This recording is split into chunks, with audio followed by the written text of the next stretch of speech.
Budget মানেই নানা খাতের প্রত্যাশা আর প্রাপ্তির হিসাব। শিক্ষা, স্বাস্থ্য, কৃষি কিংবা অবকাঠামোর মতো এবার সংস্কৃতির খাত নিয়েও জোরালো দাবি তুলেছেন দেশের সংস্কৃতি কর্মীরা। তাদের ভাষায়, সংস্কৃতিতে বিনিয়োগ কোনো ব্যয় নয়, বরং একটি জাতির মানবিক ও সামাজিক ভবিষ্যতের জন্য দীর্ঘমেয়াদী বিনিয়োগ।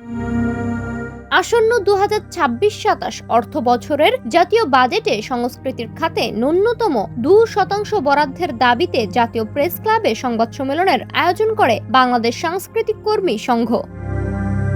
সংগঠনের নেতারা জানান, 2005 সালে দেশের বিশিষ্ট শিল্পী, সাহিত্যিক, চলচ্চিত্র ব্যক্তিত্ব ও সাংস্কৃতিক সংগঠকদের অংশগ্রহণে সংস্কৃতির উন্নয়নে 15 দফা প্রস্তাবনা তৈরি করা হয়েছিল।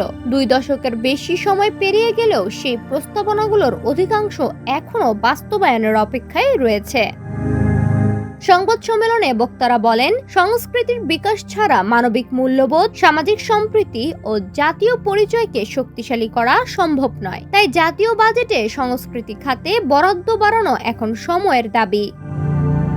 জাতীয় চলচ্চিত্র পুরস্কার প্রাপ্ত পরিচালক ছটকু আহমেদ বলেন, সংস্কৃতিতে বিনিয়োগ মানে ভবিষ্যৎ প্রজন্মের মূল্যবোধে বিনিয়োগ। মাদক, সহিংসতা ও সামাজিক অবক্ষয় থেকে তরুণদের দূরে রাখতে সাংস্কৃতিক কর্মকাণ্ডের বিস্তার প্রয়োজন। অভিনেতা আব্দুল আজিজ, কবি শিরিন বেগম, গবেষক এমদাদুল হক চৌধুরী সহ অন্যান্য বক্তারাও সাংস্কৃতিক দেশের মানবিক ও নৈতিক ভিত্তি হিসেবে উল্লেখ করেন। তাদের মতে, একটি অসাম্প্রদায়িক, সৃজনশীল ও সহনশীল সমাজ গঠনে সংস্কৃতির বিকল্প নেই। সংবাদ সম্মেলন থেকে 2005 সালের 15 দফা সাংস্কৃতিক প্রস্তাবনা বাস্তবায়ন এবং আগামী বাজেটে সাংস্কৃতিক খাতে ন্যূনতম 2% বরাদ্দ নিশ্চিত করার আহ্বান জানানো হয়।